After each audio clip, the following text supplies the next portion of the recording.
The story of Rome begins not with battles or emperors, but with the gentle murmur of the Tiber River as it winds through quiet valleys and rolling hills. Long before marble columns reached toward the sky and streets buzzed with merchants and soldiers, the land itself held a certain hush, a soft rhythm that seemed to breathe with the slow passage of time. Here, scattered villages emerged, simple dwellings made of clay and thatch, each inhabited by families who watched the river change with the seasons and the wind carry whispers from distant lands. It was a land of contrasts, sunlight dancing across open fields in the morning, shadows deepening beneath the dense forests at twilight. These early days of Rome are almost lost to memory, yet they form the delicate roots of a story that would one day stretch across continents and centuries. Even in its earliest moments, Rome was a place of subtle mystery. We know the names of legendary founders, Romulus and Remus, twins said to have been raised by a she-wolf in the wilderness.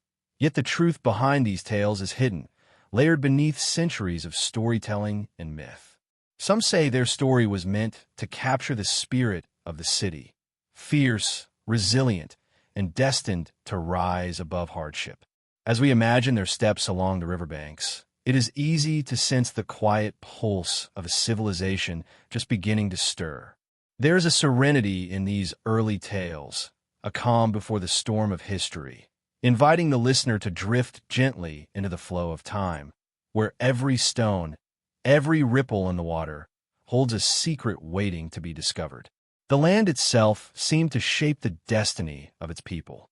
The Tiber, a lifeline through the heart of the Italian peninsula, offered both sustenance and passage, guiding the villagers as they explored new paths, traded with neighboring tribes, and slowly learned the rhythms of community. Hills provided shelter, forests offered resources, and the open plains invited the first tentative steps toward agriculture and settlement. The natural world of early Rome was alive and present, yet also mysterious, filled with hidden corners where deer and wild boar roamed, and where echoes of ancient ceremonies still lingered long after the fires had burned down to embers. This intertwining of nature and human endeavor would continue to shape Rome's story, grounding the grandeur of the empire in the quiet majesty of the land itself. As the small villages began to grow, so did the sense of collective identity. Early Romans learned to gather in assemblies, to negotiate and argue, to protect what they had and to dream of what they might become.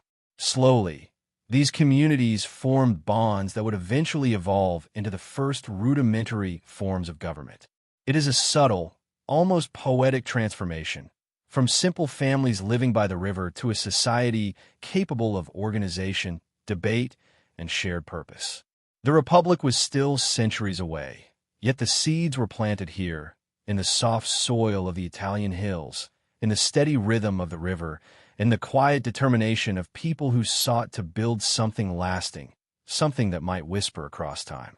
Even today, as we walk through Rome, we can feel traces of this early life beneath our feet. The grandeur of the Forum and the Colosseum might capture our eyes, yet beneath the layers of stone and history, the gentle footsteps of the first settlers remain. There is a paradox here, a contrast between the familiar and the unknowable. We can see the ruins, the artifacts, the monuments to human achievement, yet the quiet lives of those who first walked this land remain largely a mystery. It is in this space between known and unknown, light and shadow, that the imagination awakens, and the mind begins to wander along paths both real and imagined, tracing the invisible threads that connect past and present. As night falls over Rome, the city seems to exhale centuries of stories, settling into a rhythm that is at once calming and endlessly intriguing. The distant hills, the flowing river, and the silent stones all speak softly of beginnings, of a world on the verge of transformation. In these early days, the story of Rome is gentle and unhurried, an invitation to listen closely, to breathe deeply, and to allow the centuries to unfold slowly, like the soft turning of a page in an ancient book. It is a beginning that promises adventure, mystery, and discovery, yet it does so without urgency, letting the listener drift peacefully into the history that will soon rise, shimmer, and endure. Here, in the quiet embrace of the Tiber and the hills beyond, Rome awakens, not as an empire of marble and conquest, but as a whisper of life, resilience, and quiet possibility. It is a world poised between myth and memory, light and shadow, known and unknowable, and it is from this delicate balance that the grand story of the Roman Empire begins to unfold. The journey invites patience, reflection, and calm curiosity, drawing the listener ever deeper into a history that is as much felt as it is learned, as much imagined as it is remembered. Long before Rome became an empire of marble columns and bustling forums, it existed as a cluster of simple villages, tucked along the gentle curves of the Tiber River. These early settlements were small, humble, and close to the rhythms of nature, where the rising sun painted golden light over the hills, and the evenings carried the soft hum of wildlife returning to the forests. Life was quiet and deliberate. The villagers fished from the river, tilled the fertile soil, and learned to read the subtle signs of the seasons. In these moments, the foundations of Rome's identity were laid, shaped not by conquest or law, but by daily routines, shared stories, and a growing sense of community. It was here, in this unassuming cradle, that the earliest seeds of the Roman Republic quietly took root. Among these villages, the stories of Romulus and Remus emerged, legends whispered and retold by firesides under starlit skies. According to the tales, the twins were abandoned, left to the mercy of the wild, only to be nurtured by a she-wolf whose presence became one of history's most enduring symbols. While the truth behind the legend remains a mystery, its meaning resonates with the spirit of early Rome: resilience in the face of danger, a willingness to rise above circumstance, and an unyielding connection to the land. As we imagine Romulus and Remus wandering along riverbanks, the shadows of ancient forests stretching long in the setting sun, we are reminded that Rome's beginnings are both real and mythical, a delicate balance that has intrigued listeners for centuries. The geography of the region itself helped shape these early communities. 7 hills rose gently from the plains, offering natural protection, strategic vantage points, and fertile terraces for agriculture. The Tiber River provided a steady source of water and a means of travel, connecting isolated villages with one another and with distant lands. This landscape, both generous and demanding, encouraged innovation, cooperation, and a quiet observation of the natural world. It was a place where humans and nature were intertwined, each learning from the other. The riverside mornings, the cool shadows of the wooded hills, and the soft rustle of leaves in the evening wind all painted a serene backdrop for the birth of a civilization destined to reach far beyond its origins. From these modest beginnings arose the earliest forms of governance. Communities that once functioned merely as clusters of families began to establish rituals of leadership, creating councils and assemblies to deliberate on shared concerns. These gatherings were humble at first, simple meetings beneath open skies, where decisions about farming, trade, and safety were discussed and agreed upon. Yet within these small acts of civic participation lay the foundation for something far greater: the Republic. A quiet order began to emerge from the chaos of daily survival, a sense of collective purpose that would one day allow the city to organize armies, construct roads, and govern an empire spanning continents.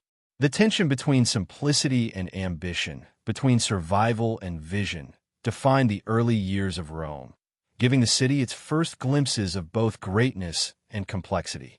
As the villages grew into a connected society, Rome began to interact with neighboring tribes and cultures, adopting and adapting practices that enriched its emerging identity. Trade brought foreign ideas, while occasional conflicts required diplomacy, strategy, and courage. The Latins, Etruscans, and Sabines each left subtle imprints on early Roman culture: rituals, architectural techniques, and approaches to governance that would echo through centuries. Calm storytelling allows us to picture bustling early markets, ceremonial gatherings on the riverbanks, and quiet nights where the villagers contemplated the distant hills, sensing the wider world beyond their immediate surroundings.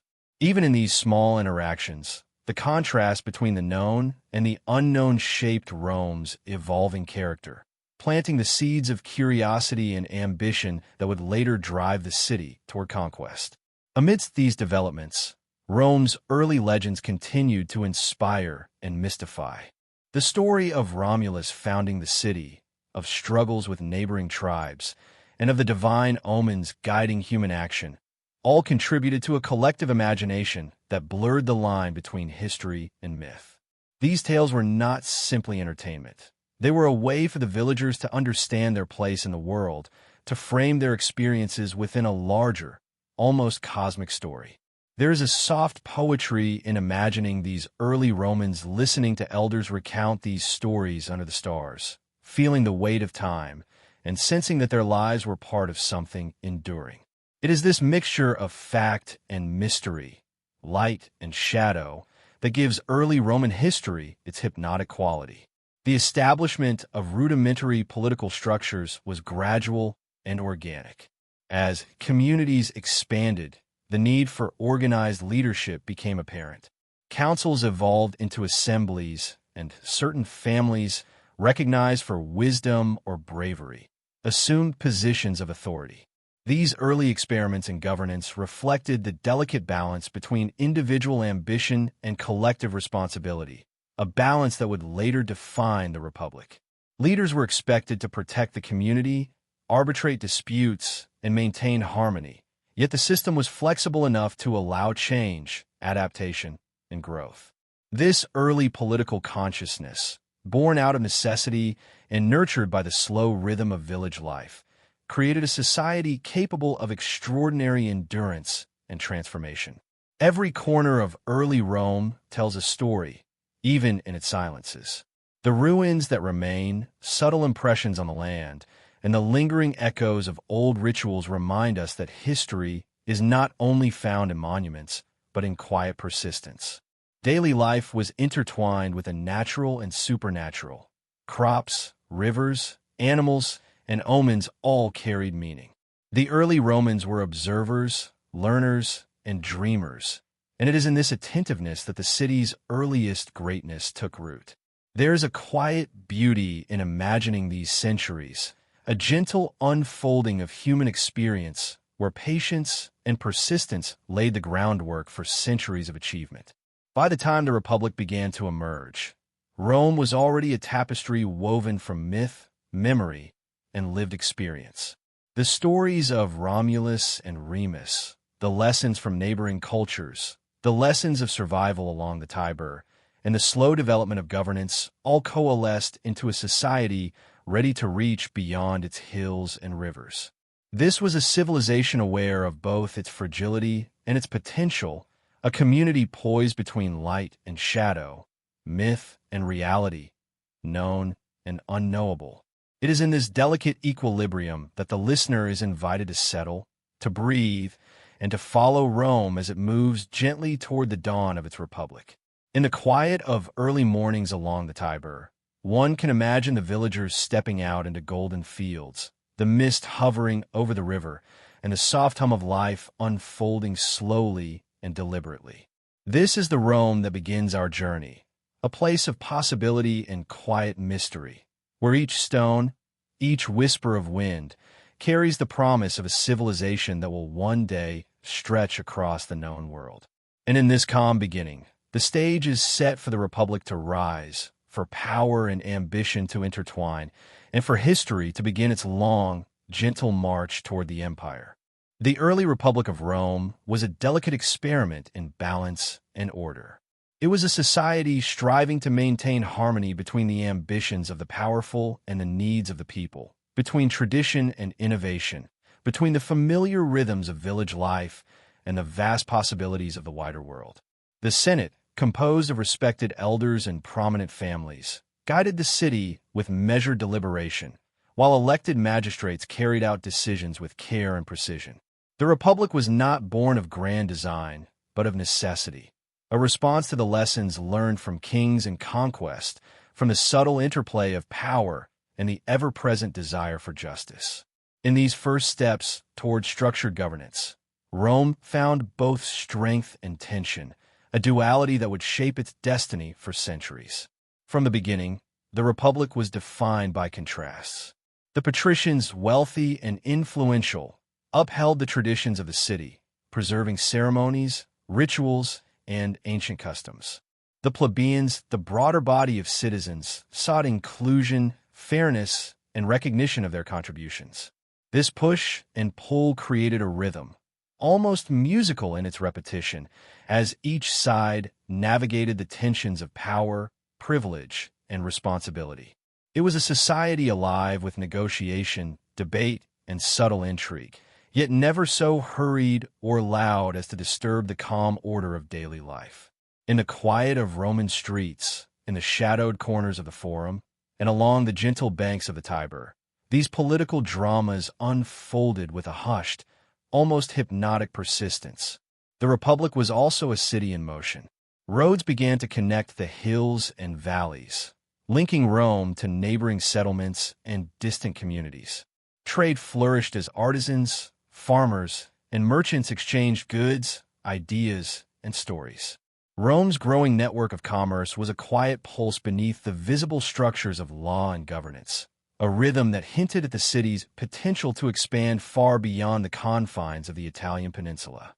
Each transaction, each journey, was both mundane and profound, shaping a society capable of innovation, adaptation, and endurance. The daily lives of citizens, moving through marketplaces, temples, and homes, carried with them the subtle heartbeat of a republic coming into its own. Within this system, the role of the citizen was both a privilege and a responsibility. Civic duty was not merely a concept, but a practice. Men and women of the Republic participated in assemblies, witnessed trials, and contributed to the upkeep of the city. Soldiers marched not for personal glory alone, but for the preservation of collective ideals, defending the city while embodying its principles. These citizens were the lifeblood of Rome, and their quiet dedication allowed the Republic to thrive amidst internal tensions and external threats. The narrative of Rome was not written solely by senators and generals. It was composed in the small, almost imperceptible acts of everyday life, in the choices made by those who walked the city's streets at dawn, who listened to the river, and who carried the weight of civic responsibility with calm determination. Yet even as the Republic solidified, the shadows of ambition and unrest lingered. Political disputes simmered beneath the surface, sometimes erupting into crises that tested the city's stability. Figures such as Cincinnatus, who left his plow to lead Rome in times of emergency before returning to his farm, illustrate the tension between public duty and private life, between personal ambition and the needs of the collective. These stories, told and retold, offered both guidance and caution, reminding citizens of the delicate balance required to maintain order. The contrast between light, the ideals of justice, duty, and community, and shadow, the temptations of power, corruption, and rivalry, permeated every aspect of Roman life, creating a subtle, hypnotic tension that drew observers into the rhythm of history. Military endeavors further shaped the Republic's character, instilling a sense of discipline, unity, and resilience. Rome's early wars, fought against neighboring tribes and rival city-states, were neither swift nor glorious in the way later battles would be. They were measured, painstaking, and often uncertain, demanding strategy, patience, and endurance. Soldiers returned home to fields, families, and forums, bringing with them experiences that would inform governance, trade, and civic life. The interplay between conquest and daily existence reinforced the contrast between expansion and stability, light and shadow, known and unknown. Each victory and setback became part of a larger narrative, quietly building the foundation for Rome's eventual rise as a regional, and then global, power. Amidst these political and military structures, culture and tradition flourished, weaving a rich tapestry that nurtured the Republic's identity. Festivals, religious rituals and ceremonies provided a gentle rhythm to civic life, marking time with celebration, reflection, and reverence. The sacred and the mundane coexisted, creating a society attuned to both the visible and invisible forces shaping its destiny. Priests, augurs, and citizens alike interpreted omens and signs with care, seeking harmony between human actions and divine will. These practices reinforced the delicate balance between structure and spontaneity, offering a quiet, contemplative rhythm that guided both rulers and commoners alike. Education and storytelling played a subtle but profound role in shaping civic consciousness. Young Romans absorbed lessons of history, virtue, and strategy through the repetition of tales, the observation of elders, and the gentle guidance of mentors. Heroes and statesmen from myth and history were presented not as distant figures, but as models of behavior, offering both inspiration and caution. These stories were threads connecting generations, binding citizens to a shared understanding of the Republic, its values, and its responsibilities. The interplay of light and shadow, known and unknown, was embedded in these narratives, encouraging reflection, curiosity, and a measured understanding of ambition and consequence. The Republic was also a study in resilience. Challenges arose: social conflicts, economic pressures, and threats from neighboring peoples. But each crisis was met with patience, deliberation, and adaptation. Laws were adjusted, offices reorganized, and citizens reminded of their roles within the larger system. Through these measures, Rome learned to survive, to balance the competing forces of power, and to channel ambition into collective advancement rather than destruction. There is a quiet poetry in this resilience, a rhythmic unfolding of strategy, compromise, and thoughtful leadership that calms as it intrigues, allowing listeners to drift gently through the complexities of history without tension or haste. It is in this blending of structure and human experience that the early republic truly comes alive. The streets of Rome, lined with modest homes, temples, and public spaces, were silent witnesses to the interplay of ambition, duty, and daily life. The Tiber flowed beside these settlements, constant and unhurried, a mirror of the Republic's own measured growth. The contrast between ordinary life and extraordinary ambition, between the visible achievements of law and governance and the hidden stories of countless citizens, creates a hypnotic cadence, drawing listeners into a reflective, immersive engagement with history. By the time Rome fully emerged as a republic capable of extended influence, it had absorbed lessons from both success and failure, from light and shadow, from the known and the mysterious. The foundations of law, civic responsibility, and military discipline were firmly in place, yet the city remained alive with tension, curiosity, and potential. It is this delicate equilibrium, the coexistence of calm order and latent ambition, that forms the hypnotic core of Rome's early narrative, inviting listeners to settle into the rhythm of history and anticipate the unfolding dramas yet to come. In the soft glow of evening, the hills and valleys of early Rome seem almost to breathe. The Forum lies quiet, the Tiber reflects the fading light, and the distant hills cast gentle shadows over the fledgling city. Here, the Republic hums with promise and restraint, a civilization balancing the demands of the present with the vision of the future. In this space, history unfolds not as a torrent of conflict and noise, but as a slow, hypnotic journey of discovery, patience, and quiet curiosity. The Republic has risen, yet the story is only beginning, and the path toward an empire stretches into the distance, waiting to be explored. Even as the Roman Republic matured, the world beyond its borders beckoned with both promise and uncertainty. Hills and rivers, once protective and familiar, now gave way to distant lands whose people spoke strange tongues and whose customs were unfamiliar. The Tiber, constant and patient, seemed almost to guide the city outward, carrying whispers of neighboring tribes, of trade yet to be made, and of conflicts waiting quietly on the horizon. In these moments, Rome stood poised between what it knew and what it could only imagine, a delicate balance between comfort and curiosity, light and shadow. The stage was set for a period of expansion, a time when the Republic would venture into the unknown, testing both its strength and its resilience. Rome's first steps toward wider influence were measured, deliberate, and sometimes hesitant. Small skirmishes along the edges of Roman territory serve as lessons in strategy and endurance, teaching citizens and soldiers alike that conquest was not only about courage, but also patience, planning, and an understanding of human nature. Each encounter, whether with the Latins, the Etruscans, or distant peoples across the seas, revealed the fragile threads that held society together. Loyalty, discipline, and the quiet determination of ordinary people who labored, traded, and fought in service of a city, slowly learning its place in the wider world.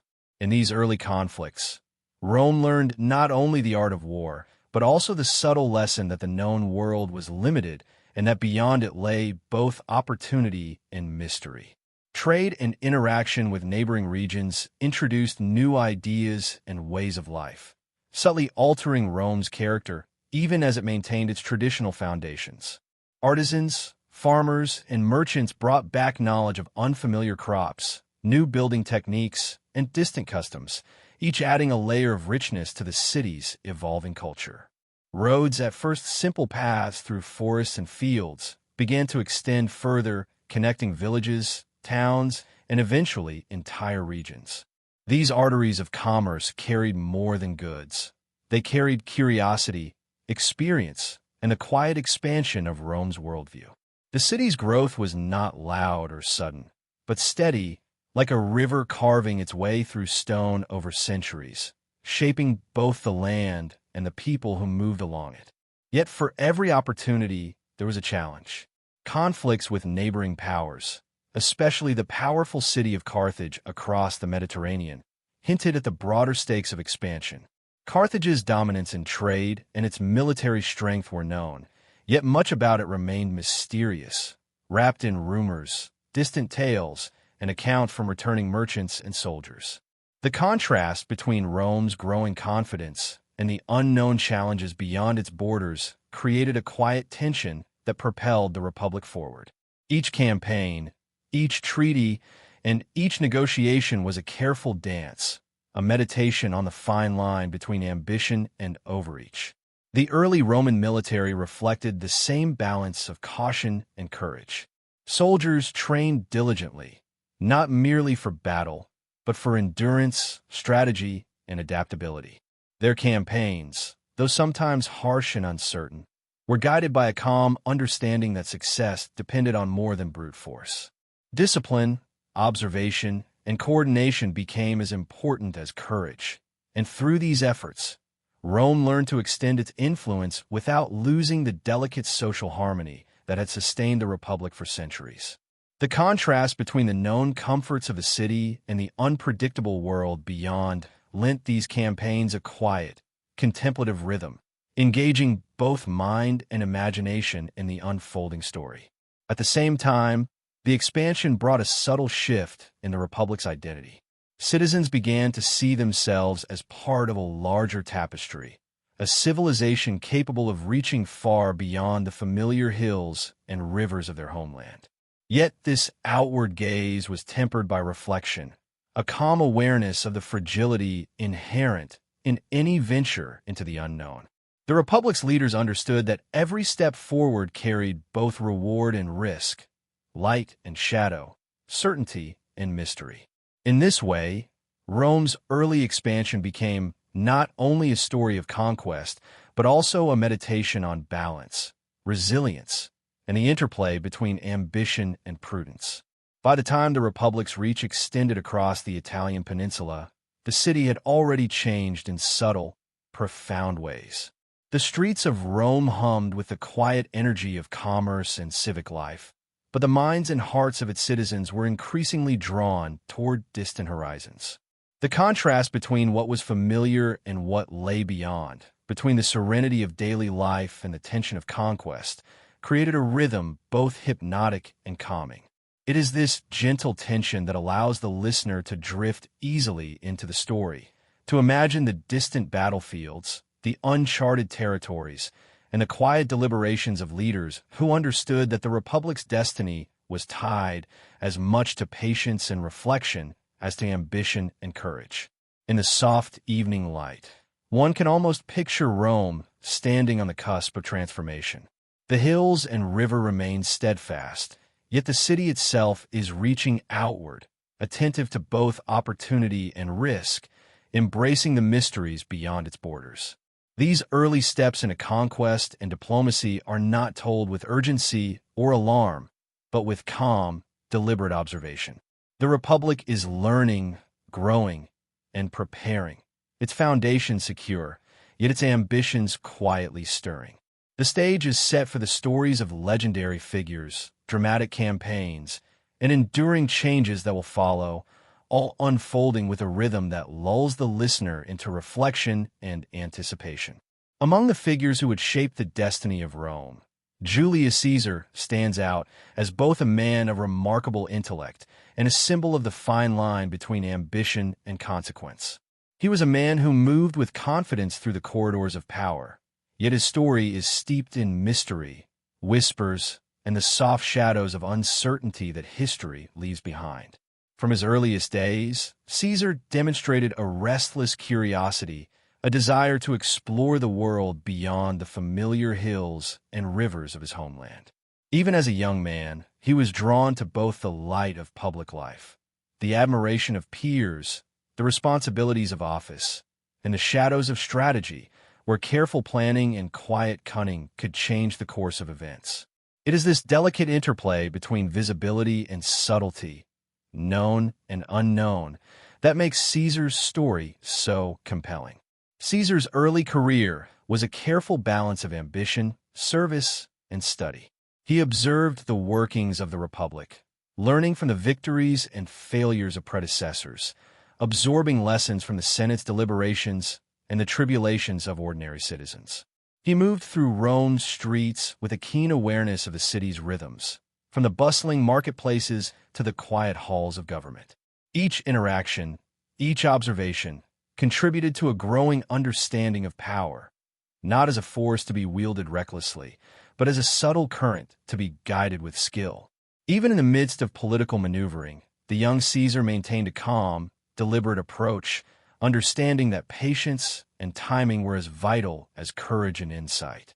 As Caesar's influence expanded, so too did his ambitions. Military campaigns became the canvas upon which his vision for Rome was painted. In Gaul, he demonstrated not only tactical genius, but also the ability to perceive the land and its people as part of a larger, interconnected world. Forests, rivers, and plains became both allies and teachers, revealing strategies that depended on observation, adaptability, and subtle understanding rather than brute force alone.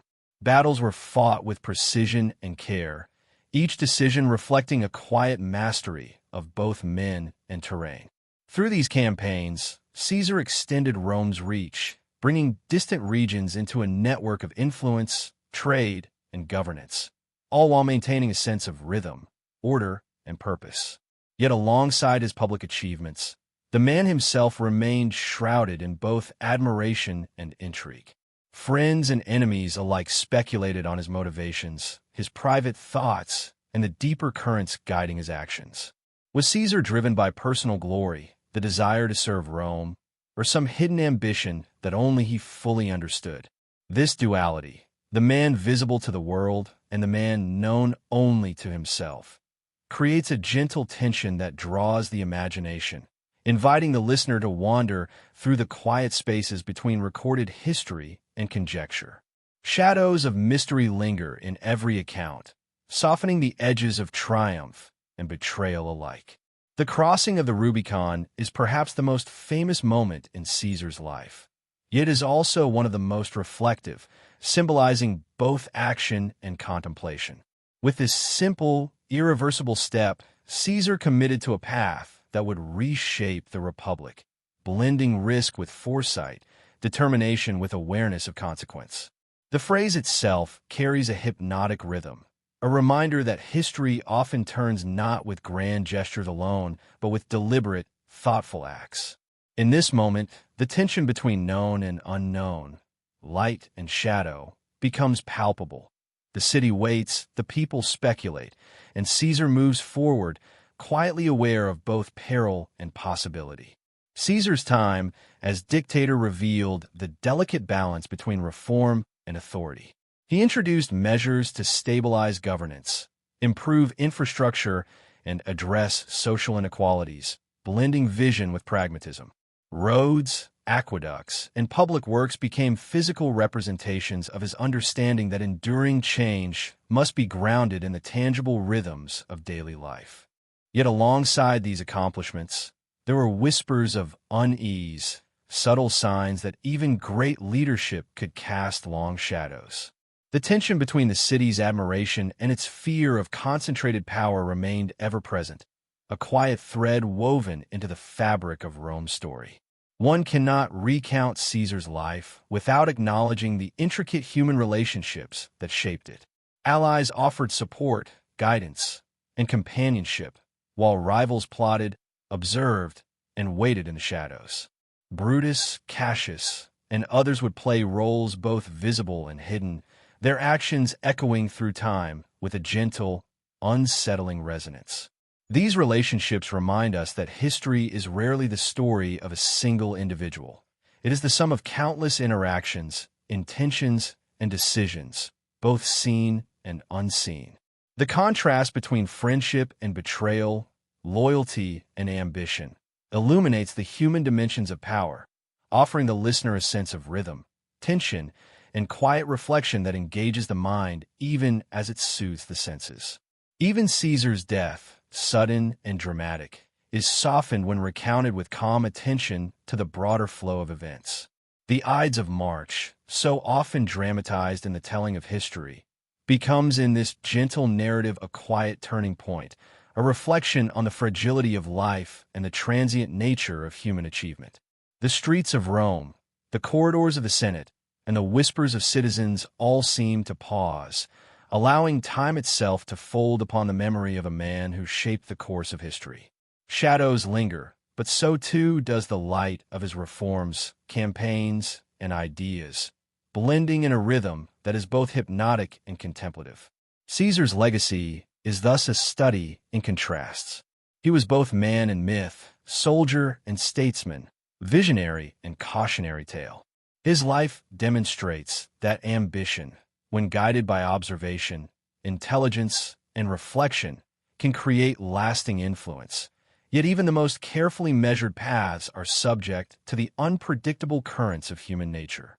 As the Republic absorbed the consequences of his actions, it was both strengthened and unsettled, moving forward with new possibilities while carrying the shadows of past choices.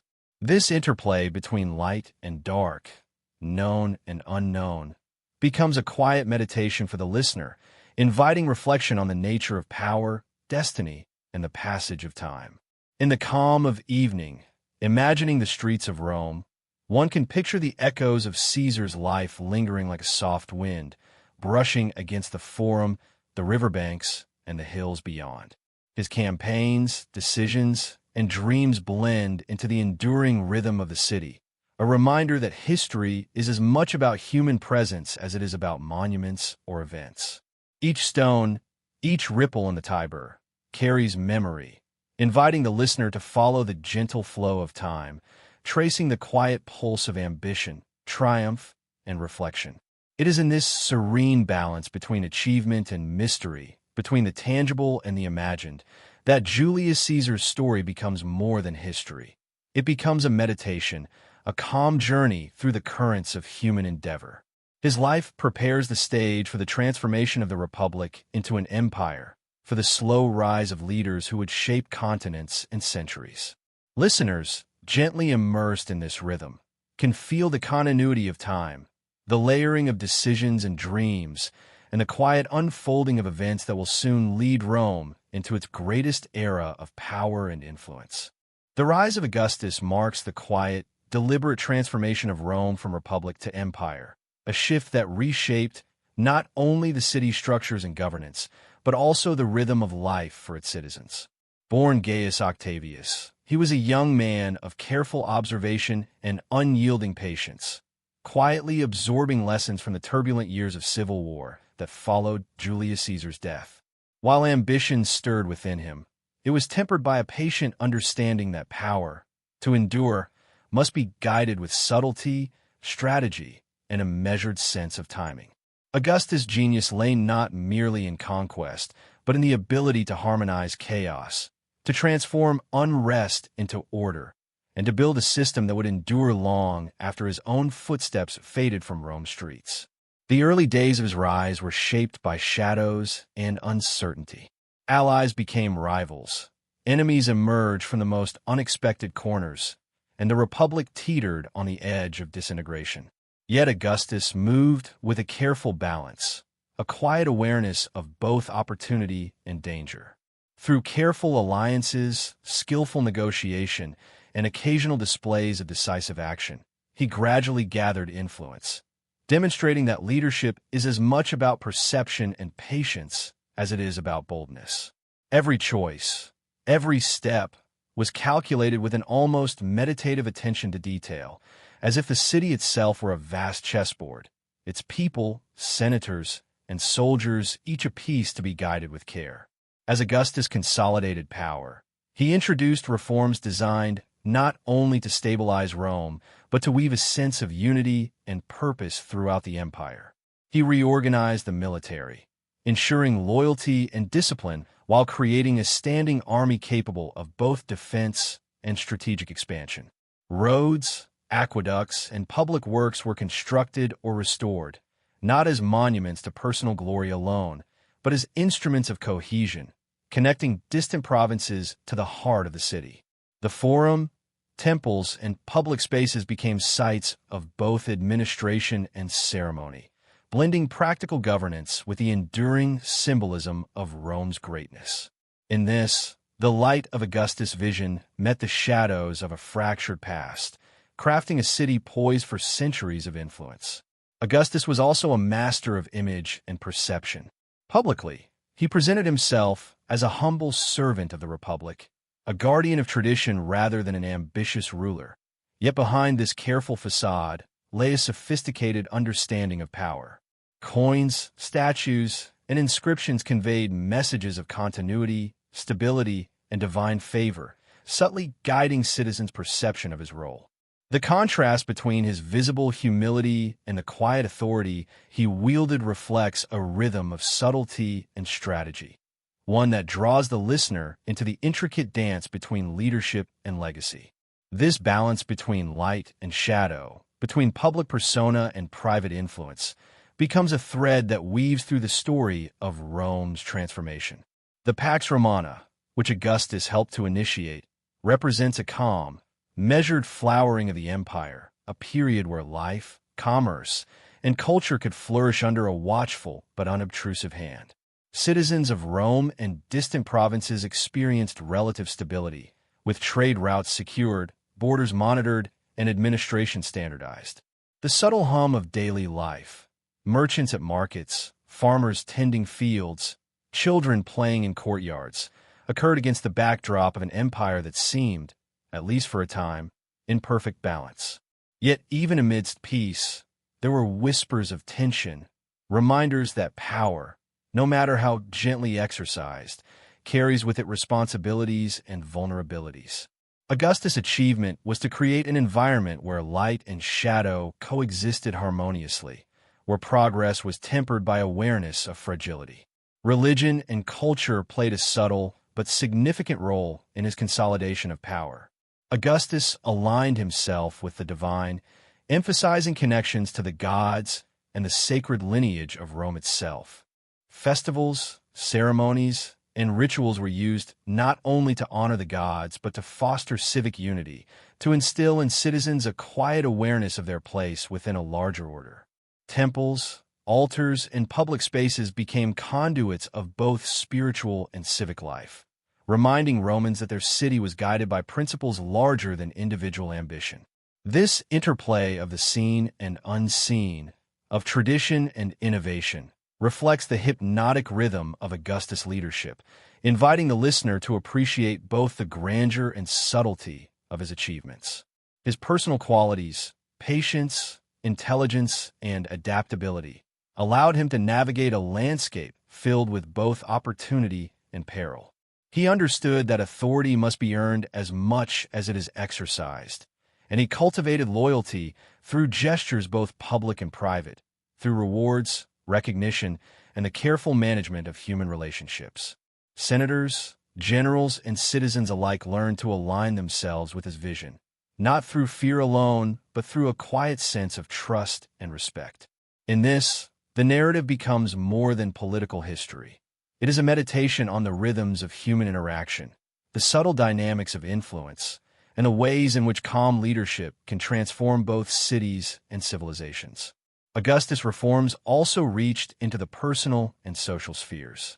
Laws were enacted to encourage family life, civic responsibility, and social cohesion. Public works provided employment and infrastructure, while festivals and games offered both entertainment and cultural reinforcement.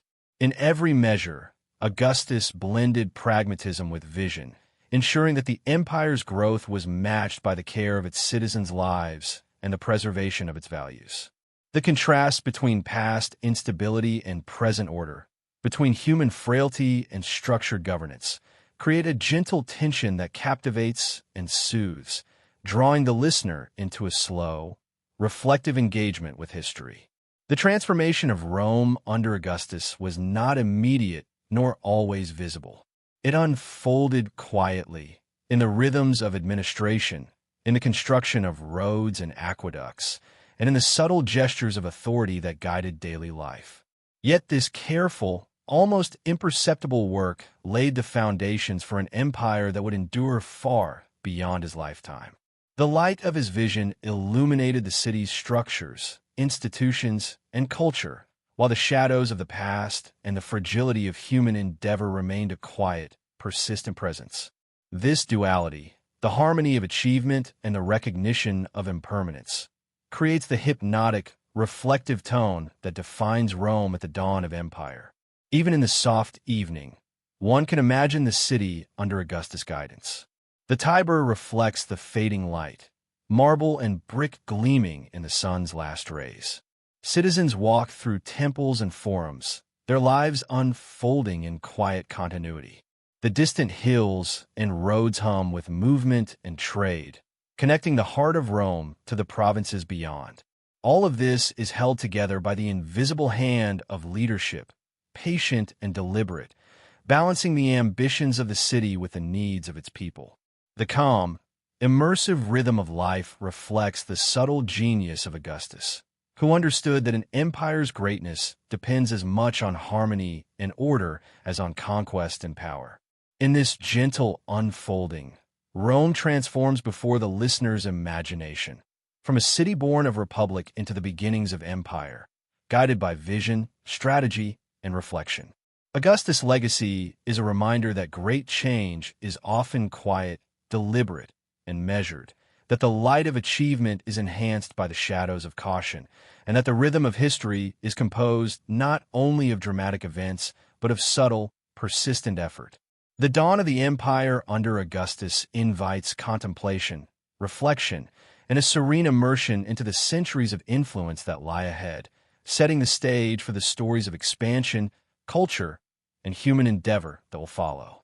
The Pax Romana, the long and gentle period of peace and stability that marked the height of the Roman Empire, was a time when the city of Rome and its provinces moved in quiet harmony, like a vast, intricately woven tapestry. Roads stretched across hills and valleys, connecting distant settlements and distant peoples, carrying merchants, travelers, and soldiers alike. These arteries of movement, quiet yet steady, allowed trade, culture, and communication to flourish, creating a rhythm of life that was at once calm and purposeful. Citizens awoke to the soft light of morning, the aroma of fresh bread and olive oil, and the gentle murmur of the Tiber, flowing tirelessly beside the heart of the city. It was a world where order and organization provided the foundation for growth, prosperity, and reflection, yet beneath this visible stability lay subtle tensions, unseen and mysterious, shaping the destiny of the empire.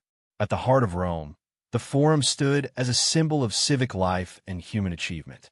Marble columns rose like sentinels against the sky, casting long, quiet shadows across spaces where citizens gathered to debate, trade, and celebrate.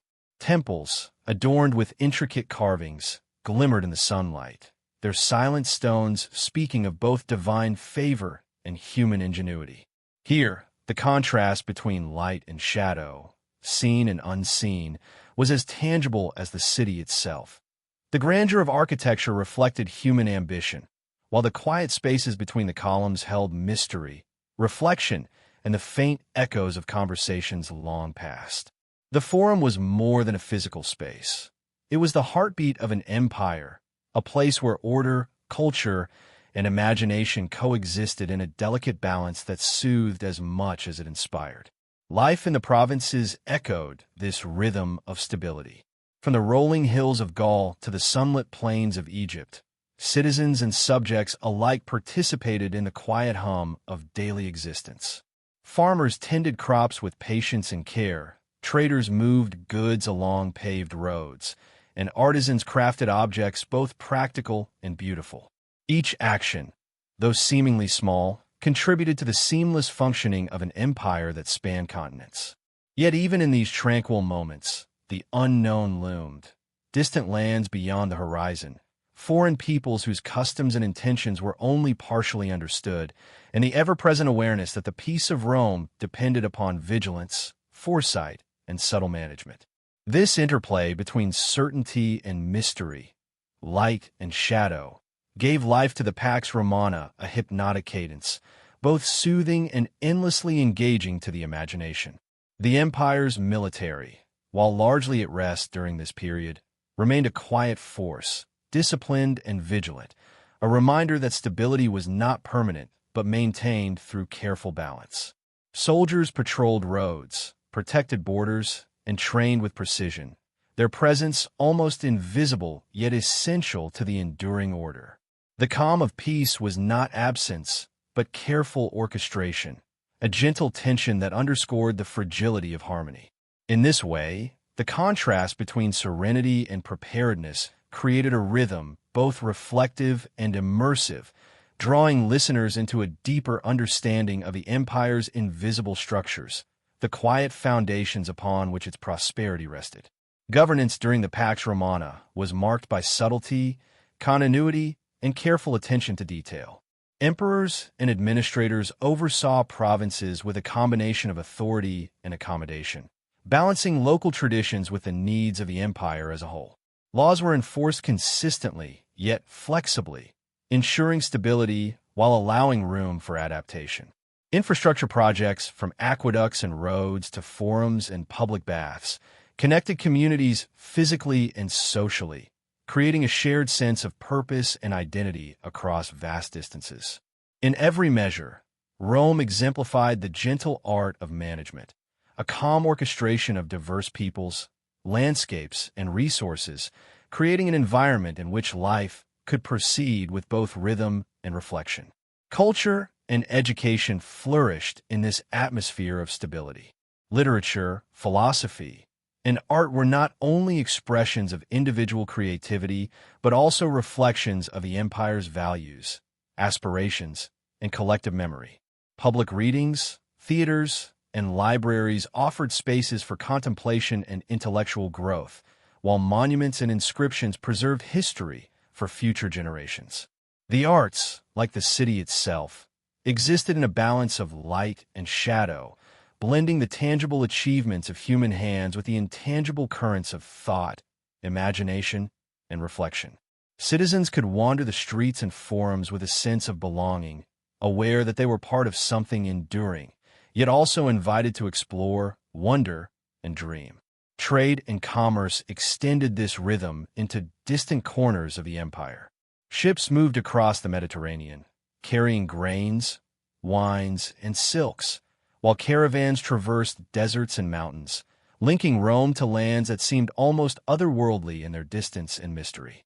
Every journey carried knowledge, stories, and the quiet pulse of connection, ensuring that even the most remote provinces remained tied to the heart of the empire. This vast network, at once stable and dynamic, exemplified the subtle interplay between control and freedom, order and exploration, which allowed Rome to sustain its influence for centuries.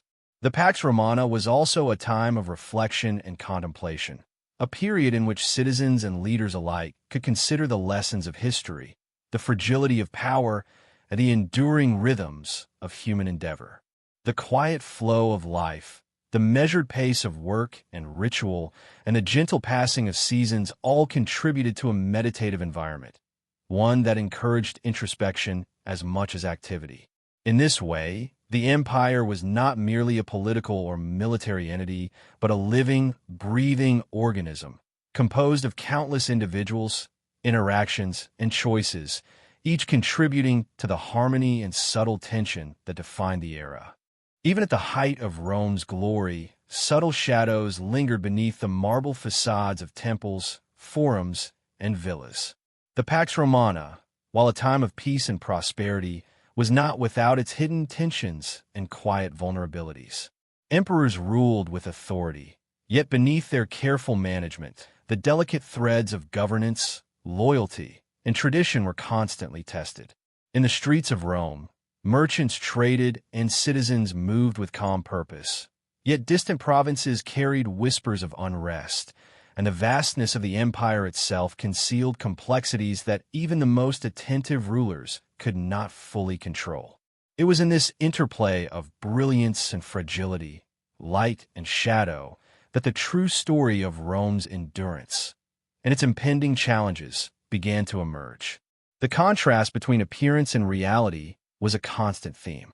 Marble columns and ornate statues presented an image of stability, strength, and timeless beauty, yet behind these symbols lay human ambition, political intrigue, and social disparity. Senators debated not only the affairs of state, but also their own positions within the hierarchy of power.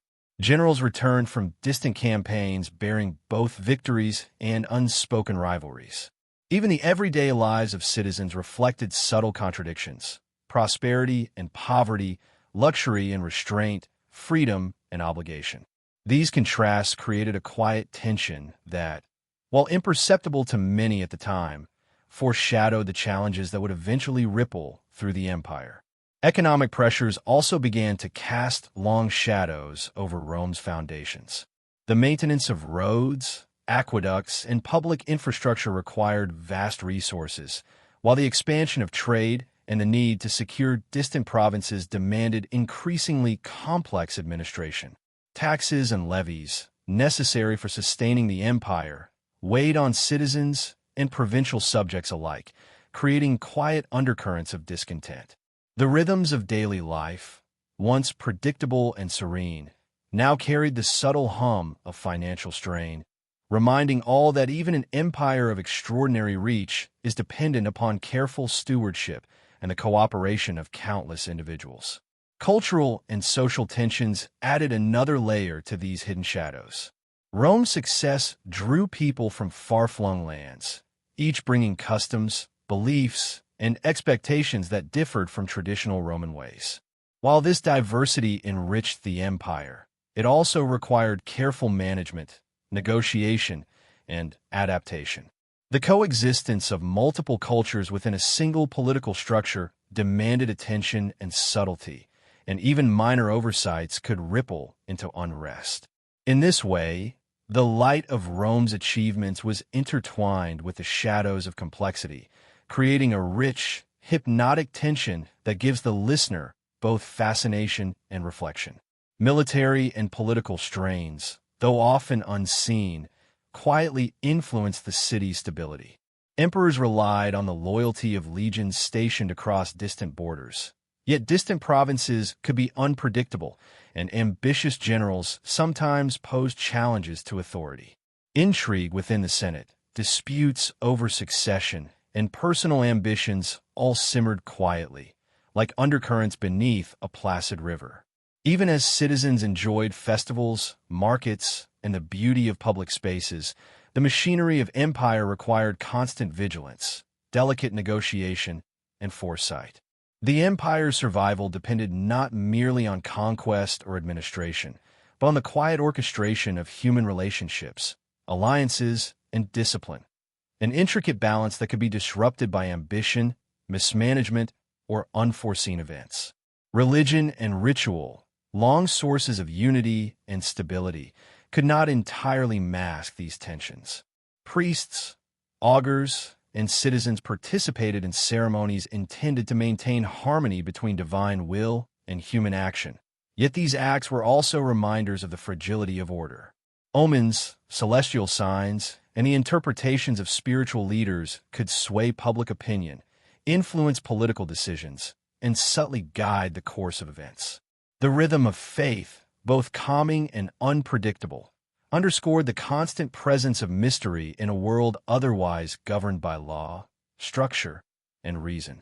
The shadows beneath Rome's marble also carried a human dimension. Emperors and senators, soldiers and citizens, all navigated ambitions, fears, and desires. Rivalries, jealousy, and personal grievances simmered quietly, influencing decisions and shaping history in ways often invisible to those outside the circle of power. This subtle interplay between individual human nature and the vast structures of the empire is both captivating and hypnotic, inviting the listener to reflect on the hidden forces that influence even the greatest civilizations. In the twilight of the city, when the sun casts long shadows across the Forum and the Tiber reflects the fading light, one can sense the delicate balance of Rome's heights. The city appears serene, orderly, and eternal. Yet beneath this calm lies the pulse of vulnerability, the quiet rhythm of tension that has always accompanied power. It is here, in these hidden spaces, that history whispers its subtler lessons. That even in greatness, fragility persists. That ambition and achievement coexist with risk and uncertainty. And that the passage of time carries both light and shadow in equal measure. The shadows beneath the marble remind us that the story of Rome is not only one of triumph, conquest, and cultural brilliance, but also of complexity, subtle tension, and quiet mysteries that ripple through time. It is this delicate interplay that bridges the grandeur of the empire's height with the challenges and transformations to come, guiding the listener gently toward reflection on the impermanence of power, the subtleties of human nature, and the unfolding story of Rome as it moves toward eventual decline. Even as the Roman Empire basked in the achievements of the Pax Romana, subtle signs of internal strain began to emerge, like faint ripples across a calm lake. The structures of governance, once orderly and deliberate, were increasingly challenged by ambition, corruption, and the growing complexity of administering a vast, multi-continental empire. Emperors, once viewed as guiding hands of stability, faced the delicate tension of succession, balancing public perception, loyalty of the military, and the expectations of a diverse population. In these quiet pressures, the seeds of decline were sown, not through dramatic upheaval alone, but through small, persistent shifts in balance, each one imperceptible in isolation, yet collectively shaping the fate of Rome. Social disparities quietly deepened. The urban poor crowded the streets of Rome, relying on grain doles, public entertainment, and charitable gestures to sustain daily life, while the wealthy elite enjoyed luxurious villas, elaborate feasts, and access to political influence. This growing contrast between abundance and scarcity created tension beneath the serene surface of public life, a tension often unspoken yet always present. Citizens began to feel the subtle pressures of inequality, which, coupled with distant unrest in the provinces, contributed to a quiet unease that would eventually challenge the very foundations of empire. The gentle rhythm of everyday life was beginning to carry an undercurrent of instability, a reminder that even the most enduring civilizations are vulnerable to the slow erosion of social cohesion. Economic strain was equally pervasive, though rarely dramatic at first glance. Maintaining armies, roads, aqueducts, and administrative networks required enormous resources, drawing heavily from both the treasury and the provinces. Inflation, devaluation of currency, and the uneven collection of taxes added complexity to the empire's financial stability. While citizens experienced the outward calm of markets, festivals, and civic rituals, the underlying machinery of finance hummed with tension. Each coin minted, each tax collected, and each expenditure reflected the delicate balancing act required to sustain an empire of such scale. In this, the contrast between the visible prosperity of Rome and the hidden challenges of its administration becomes hypnotically apparent, engaging the imagination while maintaining a calm narrative flow. Political instability began to manifest in subtle yet consequential ways. The process of succession, once guided by careful planning and tradition, increasingly became a source of conflict. Emperors rose and fell, sometimes by natural cause, sometimes through assassination, intrigue, or the influence of powerful generals. Senators, often caught between loyalty and self-preservation, navigated a complex landscape of alliances and rivalries. The Republic's long-standing traditions of debate and deliberation were overshadowed by the growing concentration of power in the hands of the emperor and his inner circle. These developments were not abrupt, but their cumulative effect created a quiet, persistent tension, a soft shadow stretching across the empire, foreshadowing the challenges that lay ahead.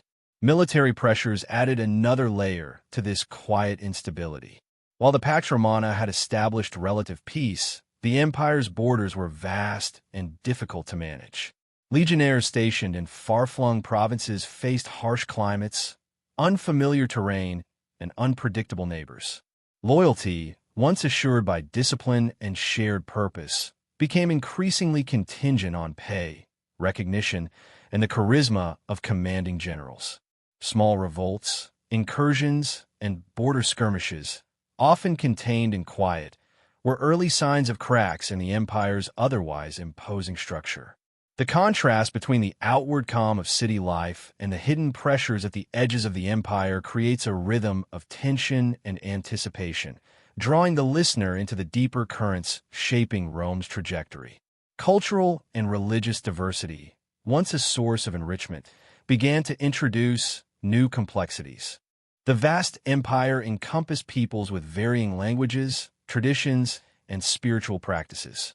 While Roman governance often accommodated local customs, subtle friction sometimes arose between imperial authority and regional identity.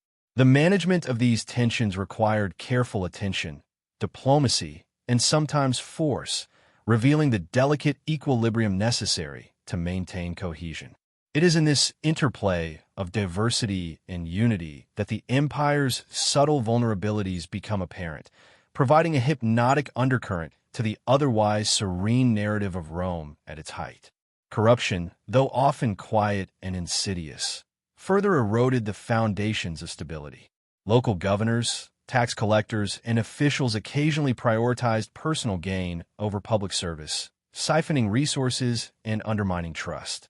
Citizens, while generally unaware of every instance of mismanagement, could sense the unevenness in administration, creating latent dissatisfaction. The contrast between the empire's outward grandeur, its temples, aqueducts, and public spectacles, and the hidden imperfections of its administration is subtle yet striking, illustrating how even the most powerful civilizations are subject to human frailty and imperfection. The psychological toll of such a vast, complex empire cannot be underestimated. Citizens, soldiers, and administrators alike navigated a world of immense achievement, opportunity, and expectation, yet also one shadowed by uncertainty, ambition, and the ever-present possibility of unrest. Leaders balanced public image with private strategy, families navigated social hierarchies, and communities adapted to the pressures of empire. The interplay between visible order and hidden tension created a hypnotic rhythm, a calm awareness that even within greatness, fragility persists. Listeners can sense this subtle undercurrent, a meditation on the nature of power, human ambition, and the impermanence of even the most enduring accomplishments. As the centuries of relative stability advanced, the empire became increasingly aware of the fine line between light and shadow. Success had brought vast wealth, culture, and influence, yet these achievements were accompanied by responsibility, vigilance, and quiet anxiety. Each choice made by an emperor, general, or citizen carried consequences, shaping not only immediate events but the trajectory of the empire itself. In this reflective tension lies the hypnotic charm of Rome's later history. The interplay between achievement and vulnerability, order and fragility, the known and the unknown. By the time internal struggles fully manifested in political upheaval, social unrest, and border pressures, the seeds of decline had already taken root in countless, often imperceptible ways. The great monuments, bustling forums, and disciplined legions of Rome were still present, yet beneath them flowed subtle currents of tension, unspoken fears, and fragile loyalties. The story of the empire's slow unraveling is as much about these quiet, cumulative pressures as it is about battles, invasions, or dramatic events. In this gentle reflection, the listener is invited to follow the rhythm of history, noticing the interplay of light and shadow, strength and vulnerability, and the quiet forces that shape even the mightiest civilizations. The seeds of decline remind us that even an empire as extraordinary as Rome is subject to the impermanence inherent in human society. Economic strain, social disparity, political intrigue, and military pressures quietly combine, like tributaries feeding a river, shaping the course of history in ways that are at once subtle and profound. It is this intricate, almost imperceptible web of factors that prepares the listener for the unfolding story of crises, invasions, and transformations that will follow, bridging the calm heights of the Pax Romana with the shadows and challenges of the empire's later centuries. The gradual unraveling of the Western Roman Empire is a story of slow, persistent change, where distant threats, internal strain, and the pressures of an overstretched civilization coalesced into an inexorable rhythm. From the vantage point of Rome's marble forums, the empire still appeared formidable, its aqueducts, temples, and roads a testament to centuries of engineering, governance, and human effort. Yet beyond the visible grandeur, shadows have been gathering for decades. The borders, once patrolled by disciplined legions and secured through careful diplomacy, faced new pressures from migrating peoples, restless tribes, and the echoes of past conflicts.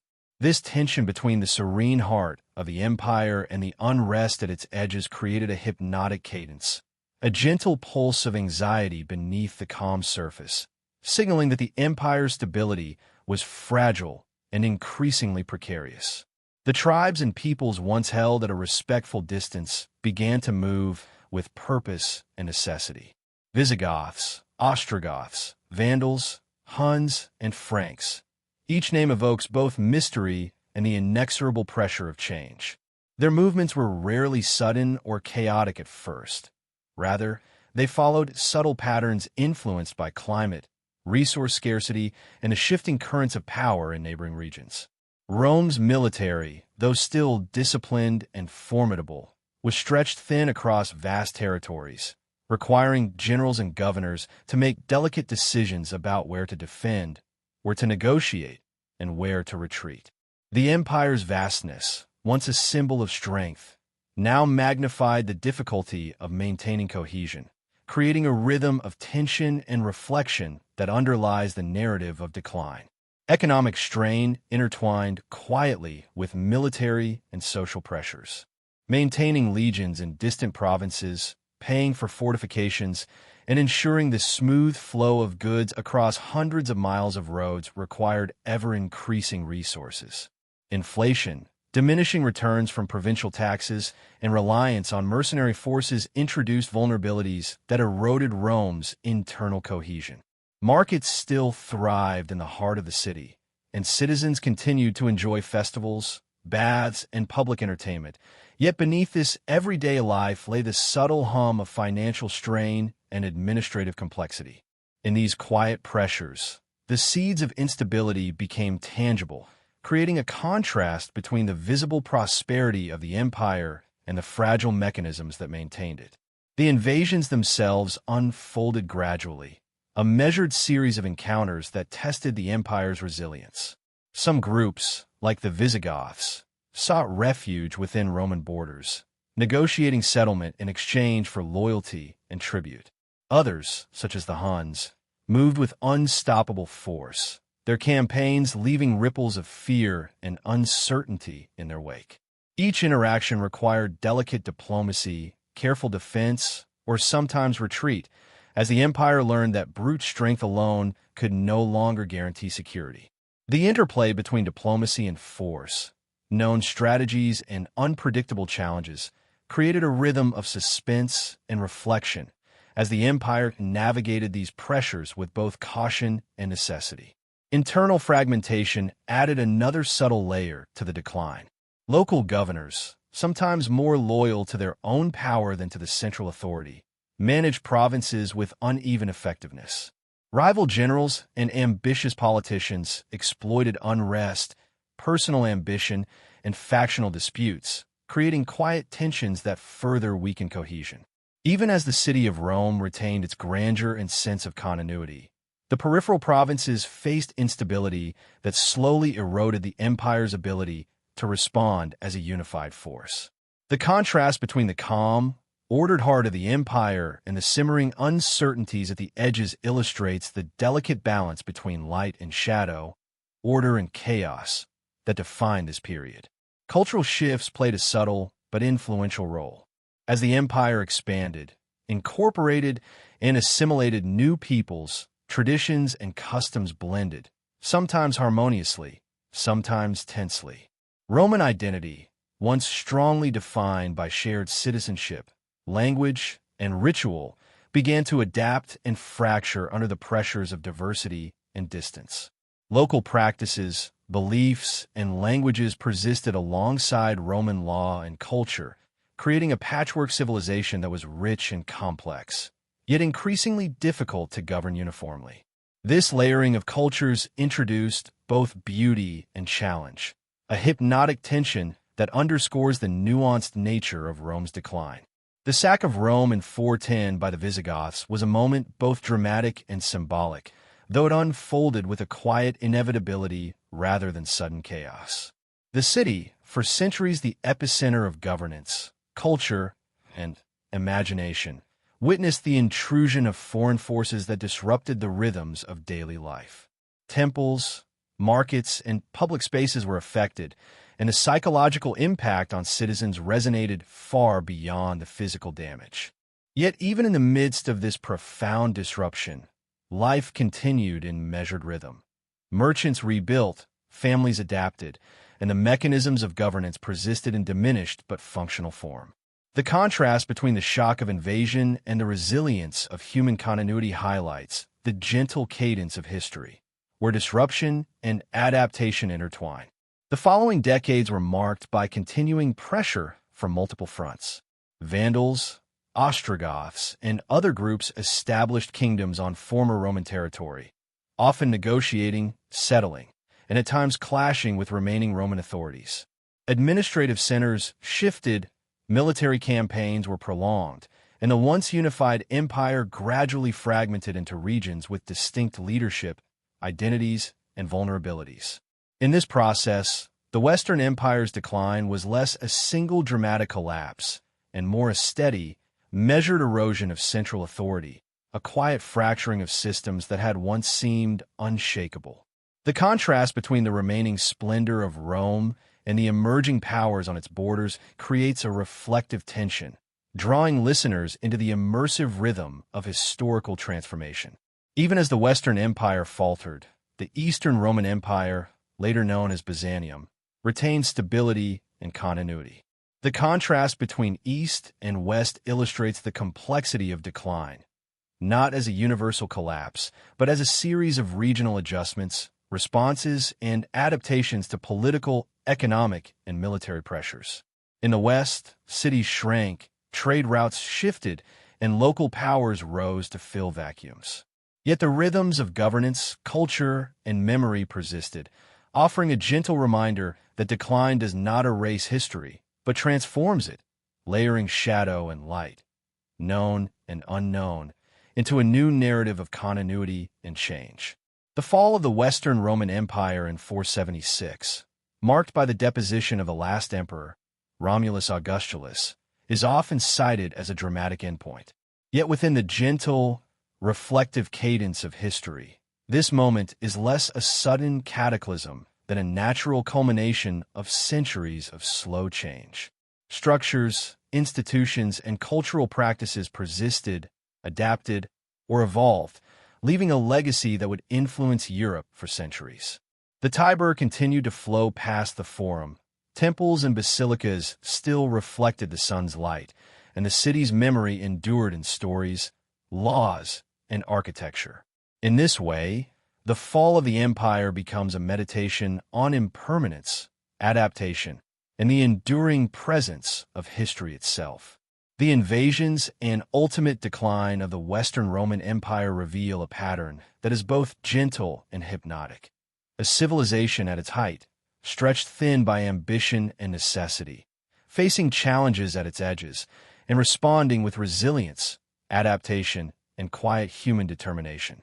The contrast between grandeur and vulnerability, between visible achievements and hidden pressures, creates a rhythm that engages the imagination while soothing the mind, inviting reflection on the passage of time, the impermanence of human institutions, and the subtle forces that shape history across centuries. The rise of Christianity within the Roman Empire is one of the most transformative and enigmatic shifts in the history of the ancient world. From its origins as a humble sect within the Jewish community to becoming the dominant religion of the empire, Christianity's story is full of paradoxes, peaceful in its teachings, yet at times violent in its persecution and political struggles.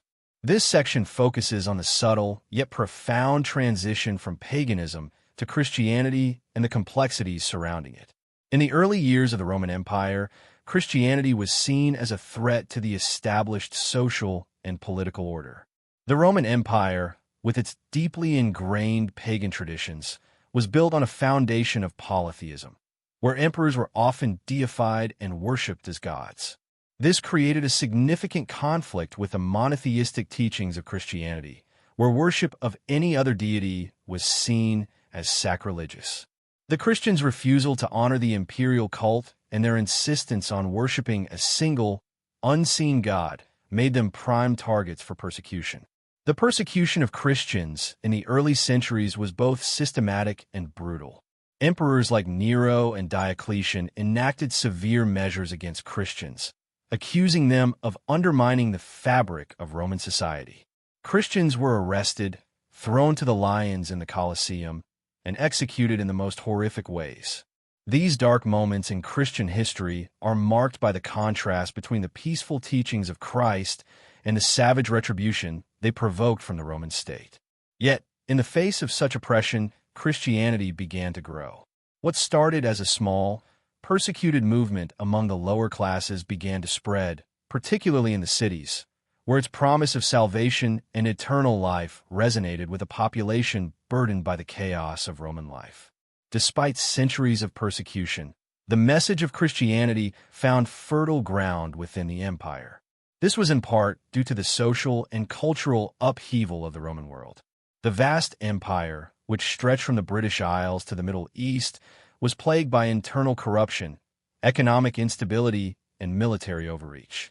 The Pax Romana, the long period of relative peace that began with Augustus, was slowly unraveling by the 3rd century AD. During this time, the Roman Empire was beset by constant warfare, barbarian invasions, and economic decline. The rigid social structure, with its vast divide between the rich and poor, left many feeling disconnected and disenfranchised. Christianity, with its promise of equality before God and a direct, personal relationship with the divine, offered a sense of hope to those on the margins of society. By the time Emperor Constantine the Great came to power in the early 4th century, Christianity had already begun to spread significantly throughout the empire, despite remaining illegal. Constantine, however, saw an opportunity in this new religion. After claiming victory at the Battle of Milvian Bridge in 312 AD, which he attributed to the Christian god, Constantine issued the Edict of Milan in 313 AD, granting religious tolerance throughout the empire and effectively legalizing Christianity. This moment marks the beginning of a profound shift in the Roman Empire, a move from a pagan state to a Christian one. Constantine's conversion was not just a personal religious transformation. It was a political decision that set the stage for Christianity's ascent. In the years that followed, Constantine and his successors took steps to align the Roman state with Christianity. Constantine called the First Council of Nicaea in 325 AD, where bishops from across the empire gathered to establish doctrinal unity. This moment marked the first time that the Roman state became formally involved in the internal affairs of the Christian Church. The state's increasing entanglement with the Christian faith raised complex questions about the role of religion in politics, and whether the true teachings of Christianity could survive the transformation from a persecuted sect to the official religion of the empire. Despite Constantine's support, the transition was not without conflict. The rise of Christianity did not instantly bring peace to the empire. Paganism, though officially relegated to the margins, was still practiced by many, and tension between the old religious orders and the new Christian elite continued for centuries.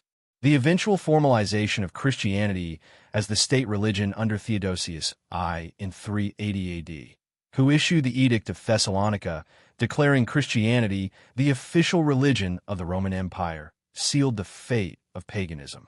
Temples were destroyed, and pagan practices were increasingly outlawed. What had once been a vibrant, multifaceted religious culture became monolithic, and this shift from pluralism to religious uniformity left a deep imprint on the history of the empire. Yet, the question remains, how did Christianity succeed where other movements had failed? What was it about this faith that allowed it to endure despite centuries of persecution and eventually come to dominate the Roman world? Some historians point to the structure of early Christian communities, which were built on deep networks of mutual support and shared beliefs. Others argue that Christianity's universal message of hope, equality, and salvation offered a sense of belonging to the marginalized, which made it particularly appealing during times of social and political instability. As Christianity grew in prominence, it began to shape the very fabric of Roman society in ways that would echo throughout history. The rise of the Christian Church brought about a profound shift in the way power was understood. Emperors like Constantine saw themselves not only as rulers of the Roman Empire, but as protectors of the Christian faith. The emperor, once viewed as a god, now took on the role of God's chosen ruler on earth, a mediator between the divine and human realms. This fusion of political and religious power set the stage for the Byzantine Empire and the medieval world that followed, where the power of the church was often seen as equal, if not superior, to that of the state. In conclusion, the rise of Christianity in the Roman Empire is a story of contrasts.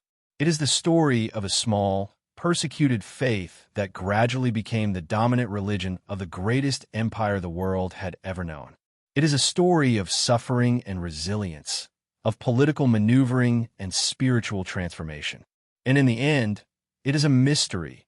How did Christianity manage to thrive in an empire that was built on polytheism and imperial cults? What is the true power behind this faith that continues to shape the world long after the fall of Rome itself? These questions, while partly answered by history, remain a source of intrigue and reflection. The fall of the Western Roman Empire is one of the most defining and dramatic moments in history. Yet the survival of the Eastern Roman Empire, known as the Byzantine Empire, adds a fascinating layer of complexity to the narrative. While the Western Empire collapsed in 476 AD, leaving behind a fragmented world, the eastern half, with its capital at Constantinople, continued to thrive for nearly another 1,000 years. This section delves into the enigmatic persistence of the Byzantine Empire, exploring the forces that kept it alive even as the West crumbled. Unlike the West, the East had several advantages that helped it endure much longer. Geographically, Constantinople was ideally positioned at the crossroads of Europe and Asia, controlling vital trade routes between the Mediterranean and the Black Sea. This gave the Byzantine Empire an economic advantage, allowing it to maintain wealth even when much of the Western Roman Empire was in decline. The city itself, with its formidable walls and strategic location, was a symbol of the empire's resilience. But beyond its physical defenses, the Byzantine Empire had something the Western Empire lacked: a more stable political system and a far more advanced bureaucratic structure. This allowed the Eastern Empire to weather periods of instability more effectively. One of the most intriguing aspects of the Byzantine Empire was its ability to preserve much of Roman culture and governance long after the fall of Rome. The Byzantines saw themselves as the true heirs to the Roman legacy, and they carefully cultivated a sense of continuity with the past. This was especially true in the realms of law and governance. The famous Code of Justinian, compiled under Emperor Justinian I in the 6th century, was a monumental legal document that preserved Roman law and served as the foundation for much of European law in the centuries that followed. In this way, the Byzantine Empire not only preserved Roman traditions, but also adapted them to new realities, ensuring their survival in a changing world. Yet, despite these advantages, the Byzantine Empire was far from immune to the challenges that ultimately led to the collapse of its Western counterpart. The empire was constantly under threat from outside invaders. The rise of the Islamic caliphates in the 7th century posed an existential threat to the Byzantines. The Arabs conquered vast territories in the Middle East and North Africa, cutting off much of the empire's vital revenue from trade. Despite losing large parts of the empire, the Byzantines were able to stave off complete defeat, thanks to a combination of military innovation, such as the famous Greek fire, and strategic diplomacy. Even as the empire fought to defend its borders, it was also embroiled in complex internal conflicts. The Byzantine court was notorious for its intrigue, and power struggles between rival factions within the aristocracy were common. Emperors often faced plots to overthrow them, and some, like the infamous Emperor Phocas, came to power through assassination and violence. The Byzantine system of government, while highly organized, was also incredibly vulnerable to corruption and internal strife. The constant shifting of power dynamics and the instability of imperial leadership often weakened the empire from within, making it harder to respond to external threats effectively. Throughout its history, the Byzantine Empire experienced periods of relative stability and prosperity, as well as moments of extreme decline. Under Emperor Basil II, for instance, the empire reached the height of its military and territorial power, securing victories over the Bulgarians and expanding its influence in the Balkans. However, this period of success was followed by a gradual decline, marked by economic difficulties, the rise of powerful military elites who often acted independently of the emperor, and a growing reliance on mercenary forces. The pivotal moment that signaled the beginning of the end for the Byzantine Empire came in 1204, during the Fourth Crusade. Originally intended to retake Jerusalem from Muslim control, the Crusaders instead turned their sights on Constantinople itself. The city was sacked, its treasures looted, and much of its infrastructure destroyed. While the Byzantines managed to reclaim Constantinople in 1261, the empire was left deeply weakened, and its power was no longer what it had been. From this point onward, the Byzantine Empire was in slow, inevitable decline. In the centuries that followed, the Byzantine Empire was reduced to a small, fragmented state, surrounded by rising powers like the Ottoman Empire, which steadily encroached on Byzantine territory. The final blow came in 1453, when Constantinople fell to the Ottoman forces under Sultan Mehmed II. The capture of the city marked the definitive end of the Byzantine Empire and the final extinguishing of the Roman legacy in the East. The fall of Constantinople was not just a military defeat, but a cultural and spiritual loss, as it marked the end of one of the most enduring civilizations in human history. Yet, the legacy of Byzantium did not vanish with the fall of Constantinople. The influence of Byzantine art, culture, and theology continued to reverberate through history. The Eastern Orthodox Church, which had flourished under Byzantine rule, carried on as a powerful religious force in Eastern Europe and Russia. In addition, many of the intellectual and artistic traditions of Byzantium, particularly in the areas of architecture and iconography, would go on to influence the Renaissance and beyond. The Byzantine Empire's complex legacy, which blended Roman traditions with Greek culture and Christian theology, left an indelible mark on both the East and the West. In many ways, the story of the Byzantine Empire is one of survival against the odds. It was an empire built on the foundations of Rome, but adapted to new conditions in a changing world. While the Western Roman Empire fell under the weight of its own internal contradictions and external pressures, the Eastern Roman Empire endured for nearly 1,000 years more. Yet, like all great civilizations, it too was not immune to the forces of time and change. Its fall is a reminder that even the greatest empires, no matter how fortified by wealth, power, or strategic location, are not invincible. The Byzantine Empire, though it ultimately faded into history, remains a testament to the resilience of the human spirit and the enduring power of cultural continuity. The legacy of Rome transcends its fall, with its influence continuing to shape the modern world. Roman law laid the foundation for modern legal systems, and its principles of citizenship, equality, and justice still resonate today. Roman governance, including the idea of representative democracy through the Senate, inspired many modern political systems. The architectural innovations of Rome, particularly the use of concrete, arches, and domes, continue to define modern infrastructure. Even the Roman concept of empire, with its sophisticated military and political systems, shaped future empires. However, Rome's legacy is also a reminder of the costs of empire building, including slavery, exploitation, and the suffering of conquered peoples. The grandeur of Rome's achievements coexists with the harsh realities of imperialism, creating a complex historical legacy. Today, the ruins of Rome, its laws, and its cultural contributions serve as a testament to both its brilliance and its flaws. Rome's influence is still visible in modern society, from the legal systems to our architecture, ensuring that the memory of Rome endures long after its fall. The fall of the Roman Empire did not mean the end of its influence.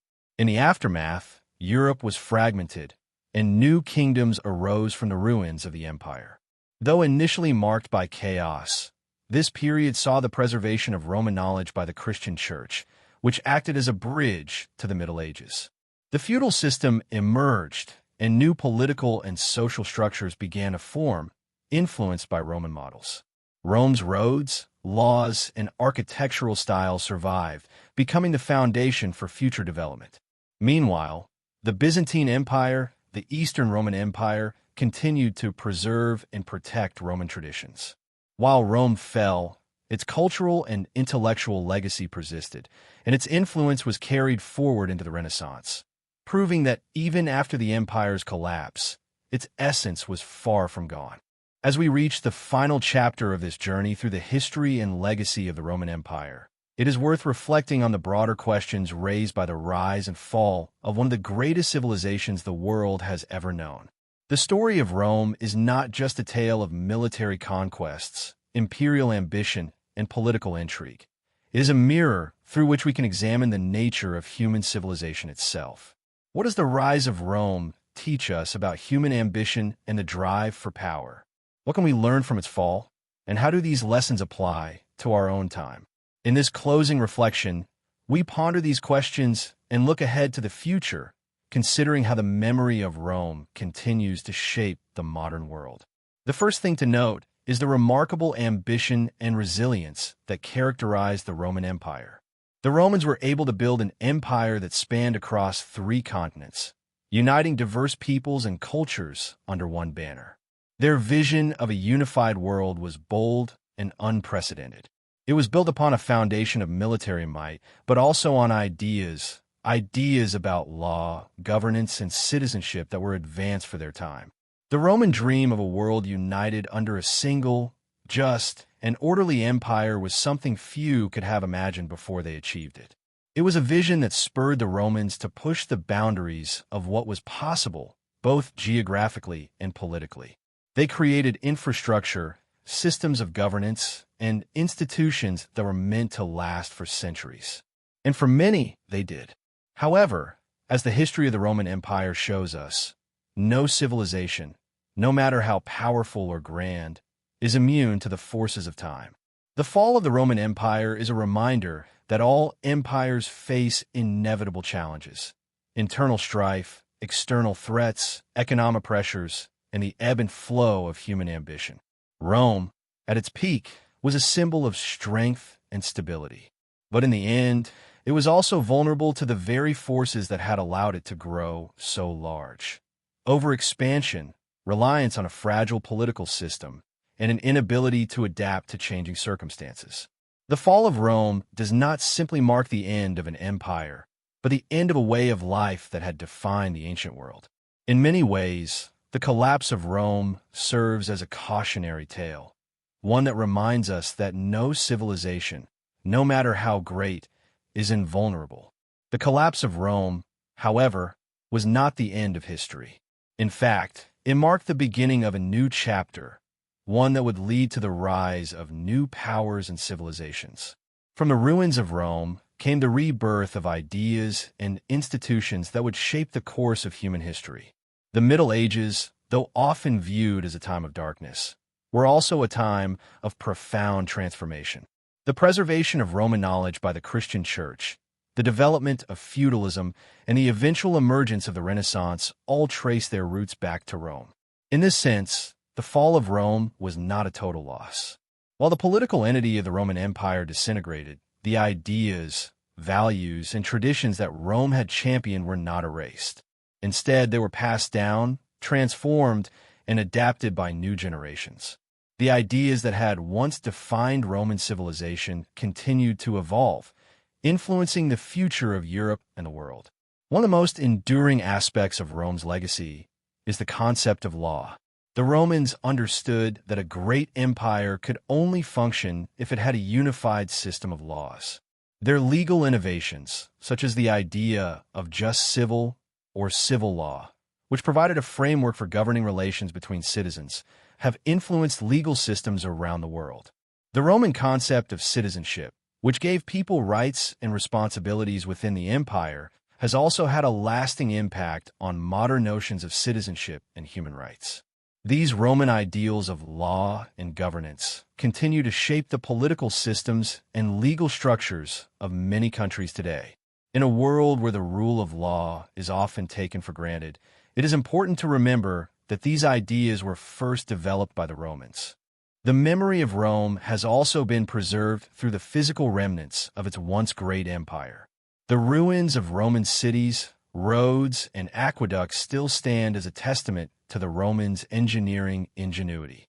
Structures like the Colosseum and the Pantheon are marvels of architectural design, and they continue to inspire awe in those who visit them. Even in places where Rome no longer holds political power, its physical legacy is visible, reminding us of the empire's grandeur and achievements. These ruins, though weathered by time, are not merely relics of the past. They're symbols of the enduring impact of Roman civilization on the world. At the same time, the story of Rome also forces us to reckon with the darker side of empire building. The Roman Empire was built on conquest, and its success came at the cost of the subjugation of countless peoples. Rome's expansion was marked by brutality, and the empire relied heavily on slavery and exploitation. For many of its subjects, life under Roman rule was harsh, and the empire's wealth was built upon the backs of the oppressed. The Roman legacy, therefore, is not just one of achievement, but also of suffering. While Rome gave the world great advancements in law, governance, and culture, it also left behind a legacy of imperialism and inequality. This duality, the great achievements of Roman civilization and the human cost of empire, remains an important aspect of how we view the Roman past today. In the context of modern society, the legacy of Rome remains highly relevant. The rise and fall of Rome, offers valuable lessons about the nature of power and governance. The fragility of empires, the need for adaptability, and the importance of a just and fair system of laws are lessons that still resonate in the modern world.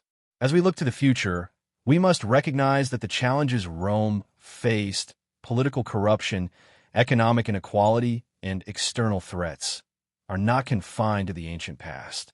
These are issues that continue to affect us today.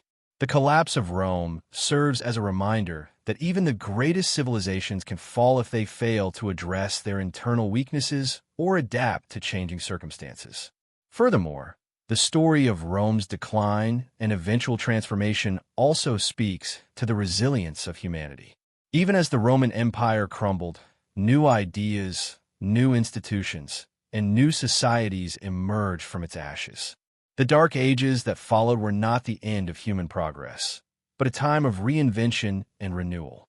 This resilience, this ability to rebuild, adapt, and evolve, has been a constant theme in human history. As we face the challenges of our own time, we can draw strength from the knowledge that the end of one era does not necessarily mean the end of progress. The lessons of Rome's rise and fall teach us that history is cyclical, but it is also a story of growth, adaptation, and transformation. Looking ahead, it is clear that the story of Rome will continue to inspire future generations. As long as we study its history and remember its lessons, the Roman Empire will remain a vital part of our shared cultural heritage. The legacies of law, governance, art, and architecture that Rome left behind will continue to influence our societies for centuries to come. In the grand scheme of human history, Rome's story is far from over. It lives on in the ideas it produced, in the institutions it created, and in the countless ways it shaped the world we live in today. In the end, the history of the Roman Empire serves as a testament to the enduring nature of human ambition and creativity. It is a story of power, resilience, and transformation. The rise and fall of Rome is not just a chapter in the history books. It is a timeless narrative that continues to offer insight into the complexities of human civilization. And as we reflect on the fate of Rome, we are reminded that the future, like the past, will be shaped by the choices we make and the legacies we leave behind. Rome may have fallen, but its story lives on, continuing to inspire and teach us long after the empire itself has faded into history.